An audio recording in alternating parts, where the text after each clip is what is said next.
So I decided to go back and rewatch the anime Vinland Saga because why not? And I must say I'm even more engaged than the first time.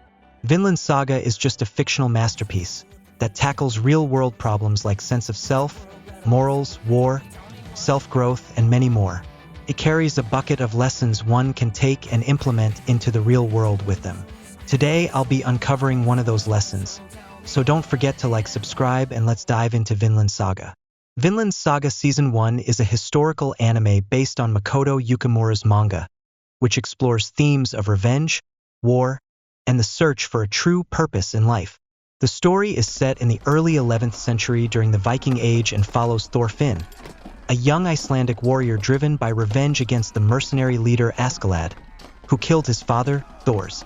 The futility of revenge, one of the central themes of Vinland Saga, is how revenge is a hollow pursuit that can consume a person's life without bringing true satisfaction. Thorfinn's character arc is the perfect example of this, as he dedicates his entire childhood and teenage years to avenging his father's death, only to find himself trapped in an endless cycle of anger and disappointment. Thorfinn dedicates his life to avenging his father, but his single-minded pursuit leaves him empty and directionless. His duels with Askeladd never bring him satisfaction, and he finds himself losing every single one of them because of his untamed anger that seemed to be his biggest downfall. Regardless of the generals, war heroes he has managed to best, Askeladd was a wall Thorfinn could not get over, and resulted in him continuously crashing into with no avail, showing that revenge can become a prison rather than a path to justice. Thorfinn's initial motivation: when Thors is killed by Askeladd in an ambush, young Thorfinn swears vengeance. However, unlike most revenge stories where the protagonist directly hunts down their target, Thorfinn's approach is different. He becomes Askeladd's subordinate, believing that the only honorable way to kill him is in a fair duel. This setup already hints at the absurdity of his quest. He fights alongside the very man he wants to kill, following him for years, doing his dirty work, and becoming a skilled warrior, all for the sake of earning duels he never wins. Instead of seeking a better life, Thorfinn shackles himself to his father's killer. The endless cycle of bitterness. Despite winning countless battles and proving himself in war, Thorfinn never finds fulfillment.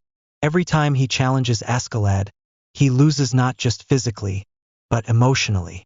Even when he comes close, Askeladd toys with him, showing that Thorfinn's blind rage makes him predictable and weak.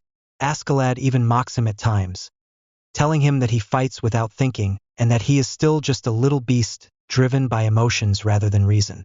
This reinforces the idea that revenge is not a path to strength or wisdom, but a trap that prevents personal growth.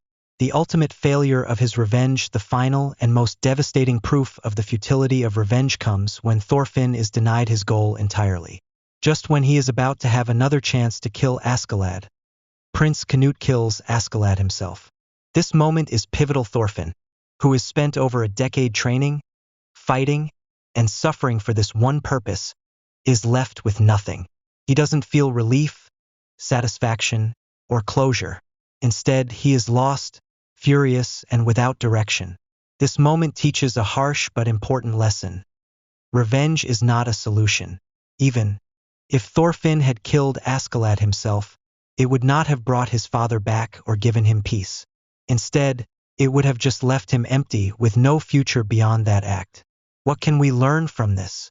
Thorfinn's journey in Season 1 is a cautionary tale about allowing hatred to define your life. Revenge might seem like justice, but it often leads to more suffering, robbing people of the chance to heal or find new meaning. This lesson is incredibly relevant in real life. People who hold grudges or seek payback often find themselves stuck in a negative cycle, unable to move forward. True peace comes not from getting even, but from letting go and choosing or finding a different path. Well, that's about it, guys. Like and subscribe, and until next time, peace.